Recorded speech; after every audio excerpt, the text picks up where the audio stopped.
vous inviter à prendre une première lecture dans Job, le chapitre 28. On lira le verset 5 jusqu'au verset 8. David, j'espère que tu as un micro. Et puis, on sautera pour descendre au verset 23. Donc, 5 à 8 jusqu'au verset 23. La terre d'où sort le pain est bouleversée dans ses entrailles comme par le feu. Ces pierres contiennent du saphir et l'on y trouve de la poudre d'or. L'oiseau de proie n'en connaît pas le sentier. L'œil du vautour ne l'a point aperçu. L'œil du vautour ne l'a point aperçu. Les plus fiers animaux ne l'ont point foulé. Les plus fiers animaux n'ont point foulé ce chemin. Le lion n'y a jamais passé.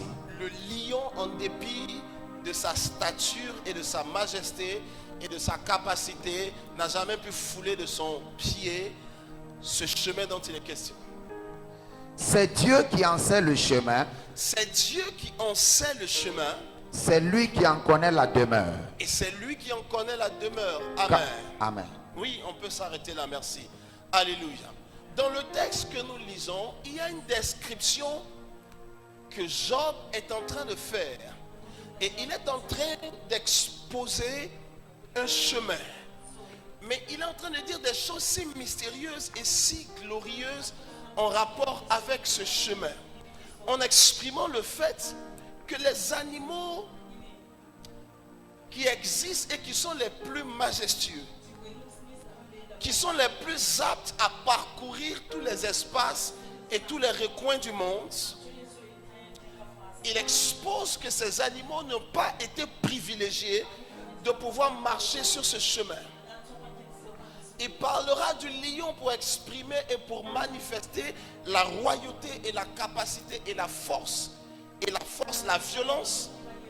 Il parlera même de l'aigle pour parler de la capacité d'avoir de la hauteur et de l'influence. Mais en dépit de l'influence, en dépit de la hauteur, en dépit de la royauté, de la puissance, de la force et de la violence, toutes ces capacités n'ont pas été à mesure d'être introduits sur ce chemin. Et il est en train de dire ce chemin n'est pas en la connaissance de l'homme, mais la seule personne qui connaît ce chemin, c'est Dieu. Amen, amen. Il est en train donc de révéler, en parlant de chemin, il est en train de parler d'un aspect de la destinée qui existe dans la vie de chaque homme. Ce n'est pas un espace géographique qui se trouve, dont je voudrais te parler afin de t'indiquer un chemin, afin que lorsque tu sors, tu puisses aller voir où tu peux marcher sur ce chemin. Mais il est en train de parler d'une portion, parce que le chemin, au-delà d'un sentier à exploiter ou à emprunter avec le pied ou avec la marche, ou avec toute espèce de moyen de déplacement, le chemin renvoie à une portion de ton temps, de ton existence et de ta destinée sur la terre. Quelqu'un me dit amen et je pars. Le chemin renvoie à quoi? À une portion de ton temps, du temps de ton existence et de ta destinée sur la terre. Alors dans l'espace de ta destinée, dans l'espace de ta marche et de ton existence, il y a des portions de ce chemin que ton travail te permet d'atteindre. Il y a des portions de ce chemin que tes relations te permettent d'atteindre. Il y a des portions de ce chemin que ton labeur et tes efforts, ton influence et les possibilités que tu as dans la vie te permettront d'atteindre certaines portions de ce chemin. Mais Job est en train de dire, il y a une portion du chemin de la vie d'un homme que en dépit de sa force, il ne peut jamais y arriver. Parce que le seul qui connaît l'existence et la localisation de cette portion dans l'existence de ta vie, c'est Dieu. Et ma prière pour toi aujourd'hui, le chemin que tu dois parcourir dans ta destinée, mais que tu n'es pas en mesure d'atteindre, que Dieu qui connaît ce chemin puisse t'introduire au nom de Jésus. J'entends ton amen et la chose est établie dans ta vie.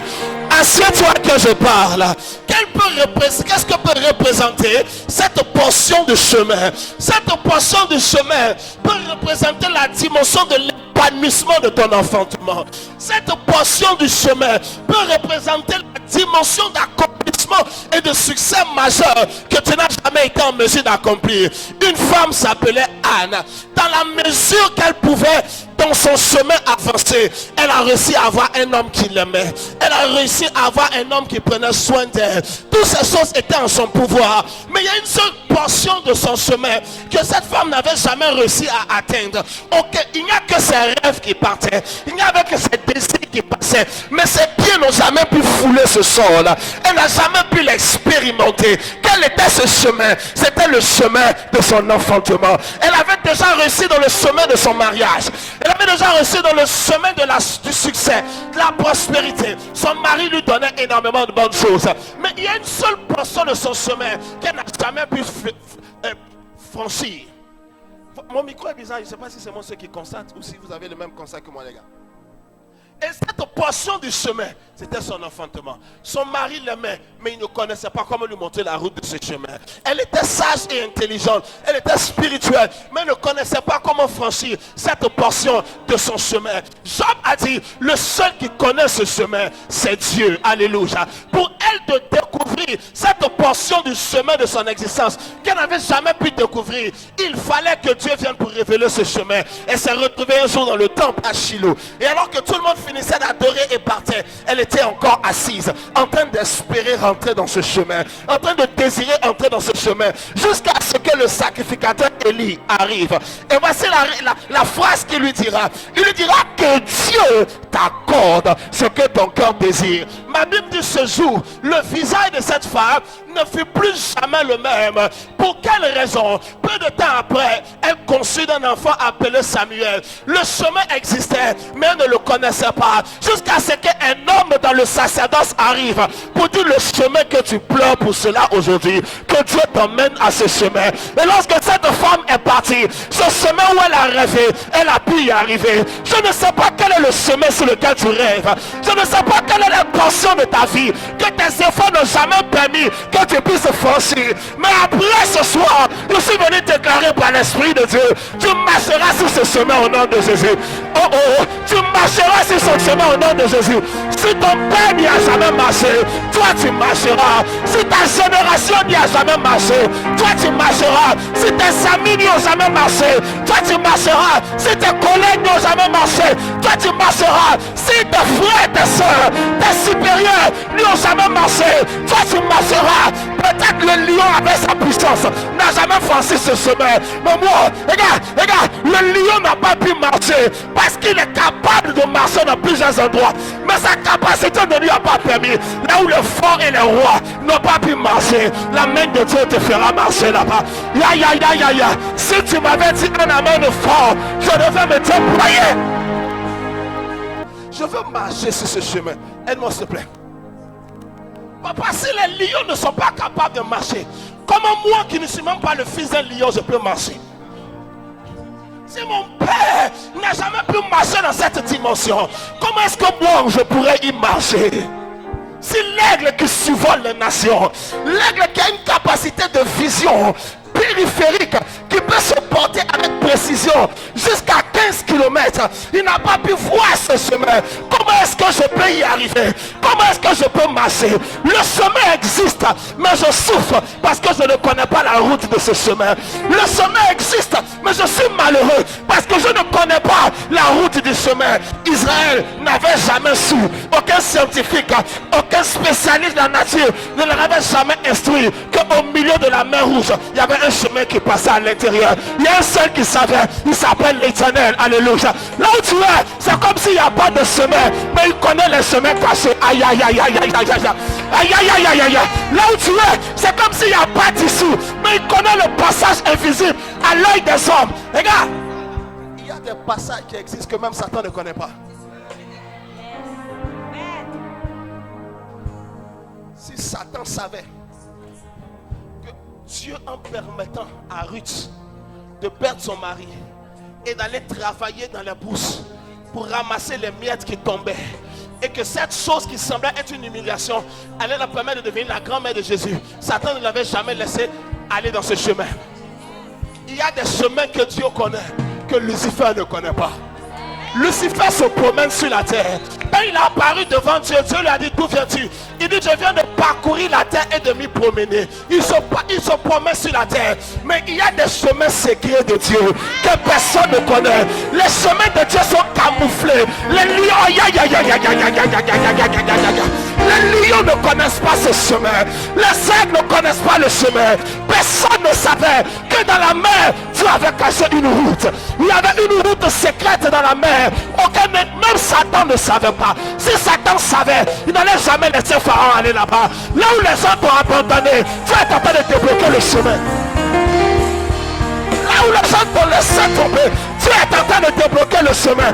En réalité, le système de Dieu, c'est de camoufler son chemin avec des choses qui n'ont pas de valeur. C'est de camoufler son chemin avec des choses qui n'ont pas d'intérêt. Là où personne ne voit qu'il y a une gloire qui est possible. Voici pourquoi ma Bible dit au proverbe, la gloire de Dieu, c'est de cacher les choses.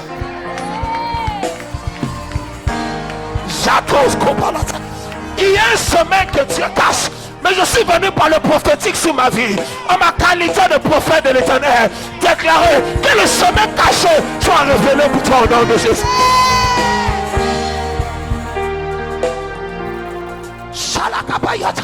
Que le chemin caché soit ma vie. Il y a un chemin pour toi. Aïe aïe aïe aïe aïe aïe. Mon fils, there is a way for you. Il y a un chemin. Méprisé et abandonné de tous, mais il y a un chemin pour moi. Il y a un chemin pour moi. Waouh! Sakayakataske. Prescom te pele tous. Il y a un chemin pour moi. Je ne le connais pas. Parce que si je le connaissais, mes ennemis l'auraient connu.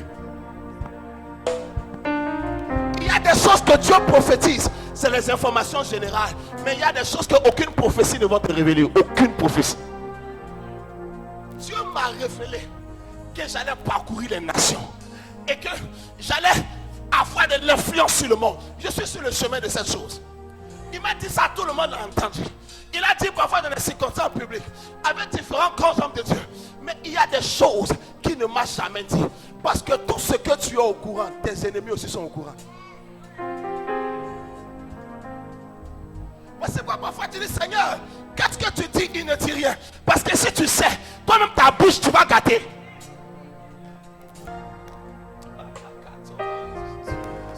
There is a way for me. Je semble avoir échoué, être misérable. Personne ne voit en moi les perspectives d'un avenir radieux. Mais il y a un chemin. Mon foyer semble si confus.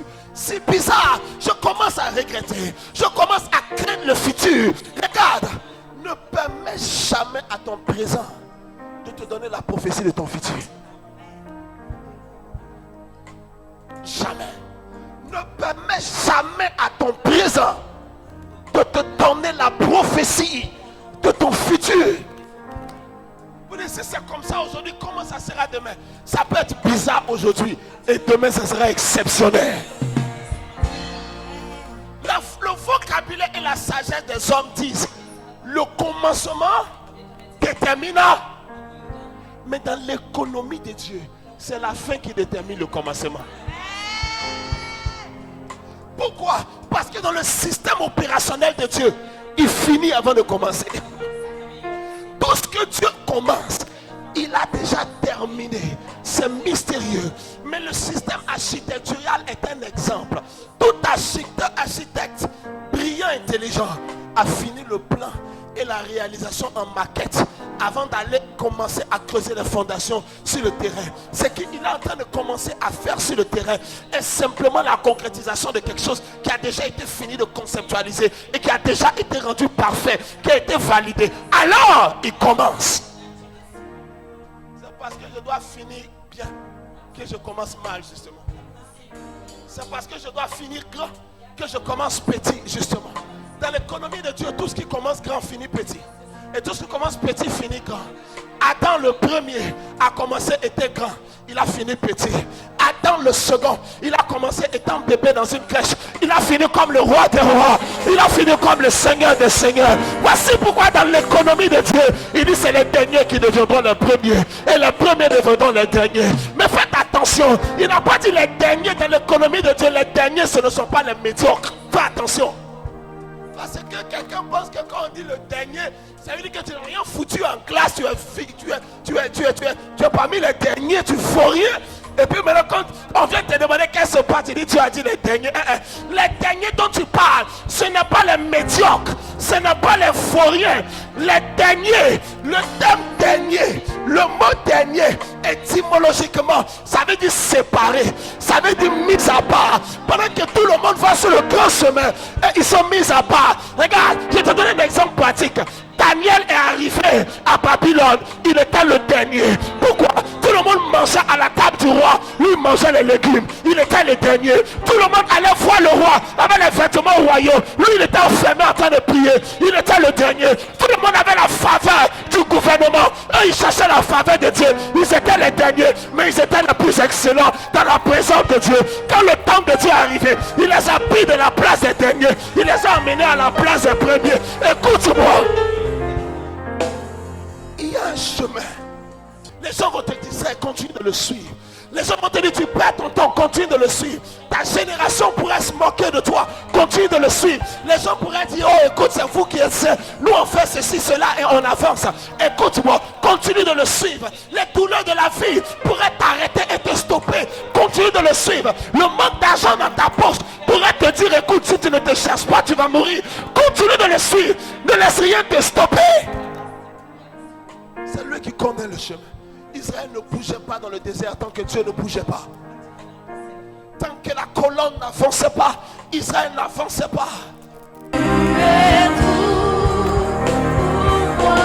S'il te plaît, c'est lui qui connaît le chemin. Continue juste de le suivre. Continue juste de le suivre. Non papa, mais les gens me critiquent. Mets ton attention sur celui qui ne te critique jamais. Le niveau d'opulence dans lequel j'ai trouvé cette petite fille m'a effrayé. Mais quand elle me servait, quand elle était arrêtée debout pendant des heures, elle ne savait pas que c'était le chemin que Dieu avait caché. Pour provoquer dans le prophète. Parce que croyez en Dieu et vous serez affamés. Mais confiez-vous en ces prophètes et vous réussirez. La terre d'où sort le pain. La terre d'où sort le pain. Avez-vous déjà entendu qu'il y a une terre qui produit le pain? C'est quel genre de terre? La terre d'où sort le pain, oui, est bouleversée dans ses entrailles comme par le feu. Elle est bouleversée dans ses... Si je veux trop expliquer ça, on va redécoller. Elle est bouleversée dans ses entrailles comme par le feu. Vas-y s'il te plaît. Ces pierres contiennent du saphir. Ces pierres contiennent du saphir. Et l'on y trouve de la poudre d'or. On y trouve quoi? De la poudre De la d'or. poudre d'or. D'accord, vas-y. L'oiseau de proie n'en connaît pas le sentier. Voici la partie qui émeut mon cœur. L'œil du vautour ne l'a point aperçu. L'oiseau de proie n'en connaît pas le sentier. L'œil du vautour ne l'a point aperçu. Les plus fiers animaux ne l'ont point foulé. Les plus fiers animaux ne l'ont point foulé. Le lion n'y a jamais passé. Le lion n'y a jamais passé. Ça me fait penser à ce que Paul a dit aux Corinthiens. Les choses que Dieu a préparées sont des choses que l'œil n'a point vues, que l'oreille n'a point entendues, qui ne sont point montées au cœur de l'homme, mais que Dieu réserve pour ceux qui l'aiment. Et voici pourquoi David a fait ce cri. Permettez-moi de vous donner le cri de David. Et on va terminer. C'est bon? Psaume 61, 2. Mettez-moi ça sur. Hein? Tu l'as? Oui, il est là. 61, 2. Oh Dieu, Écoute mes cris, sois attentif à ma prière. écoute mes cris, sois attentif à ma prière. C'est fini. Et papa. Continue le verset suivant. Qu'est-ce qu'il dit? Du bout de la terre, je crie à toi. Voici cette chose qui m'intéresse. Du bout de la terre, je crie à toi. Le cœur abattu, Le cœur abattu. conduis-moi sur le rocher que je ne puis atteindre. Voici l'un des versets favoris de la Bible. Amen. L'un des versets que j'aime de tout mon cœur dans la Bible. Conduis-moi sur le rocher que je ne puis atteindre par moi-même. Conduis-moi sur ce chemin que je ne puis trouver par moi-même. Donc, en d'autres termes, pour que je trouve ce chemin qu'il n'y a que toi, tu connais, je dois te suivre. Parce que si je dis conduis-moi, j'admets de te suivre. J'aimerais vous laisser ça encore. Hommes, femmes, jeunes et jeunes filles. Cette chose n'est pas une perte de temps. Cette chose n'est pas la religion. Non. Quelqu'un m'a dit, il s'avérait être ma soeur, comment tu pries et ça marche pour toi? Et moi je prie et ça ne marche pas. Sois sincère avec Dieu. Le problème c'est qu'on a beaucoup de fils autour de nous. Ils ne sont pas sincères. Tu pries pour le bénir. Mais le gars il fait des magouilles. Et quand le problème il revient que tu pries, mais il ne te dit pas que papa moi-même, je ne suis pas stable. Oh Ruben, tu es mon premier-né. Tu es le fruit de ma vigueur. Mais tu n'auras pas la prééminence parce que tu es instable comme les autres. On a des fils instables, mais ils ne veulent pas révéler leur instabilité. Ils veulent paraître bien devant moi. J'ai aussi des pères et je ne parais pas bien devant eux. Je parais devant eux tel que je suis pour qu'ils savent et ils sachent où il faut m'aider. Oui, et voici pourquoi des dépôts de grâce que tu déposes sur les gens ne gênent pas les résultats que c'est censé produire. Parce que les gens sont instables. Suis-le. Je ne voudrais pas renchérir sur ce message au risque de prendre beaucoup plus de temps qu'initialement prévu. Suis-le. Connais le chemin. Et il te montrera ce chemin. David dit, conduis-moi sur le rocher que je ne puis atteindre par moi-même. Ce rocher, cette portion de ma destinée. Du fond de la terre, je crie à toi, l'âme abattue, conduis-moi sur ce rocher que je ne puis atteindre par moi-même. En dépit du temps que ça aura pris, continue de le suivre. En dépit des péripéties de la vie autour de toi. Et je peux comprendre que ça peut être extrêmement pénible, mais s'il te plaît, continue de le suivre. Je peux comprendre que les motifs de déception, de découragement et de différentes choses pareilles peuvent être diverses et variées, mais continue de le suivre. Ouais, je n'ai aucun intérêt à te mentir. Je n'ai aucun intérêt à venir m'arrêter ici à déployer autant d'énergie juste pour te tromper. Pourquoi? Je sors de la présence de Dieu. Peut-être que tu me vois. Je ne me suis pas levé parce que je sais parler et je suis venu parler. Je me suis assis avec lui. Et il a mis la parole dans mon cœur. Et je suis venu sortir de mon cœur pour te la redonner. Marche avec lui. Parfois tu regardes la hauteur des gens et tu te dis, waouh, est-ce que c'est possible que dans le courant de ma vie je puisse atteindre un tel jour? Dieu est extraordinaire. Continue de le suivre.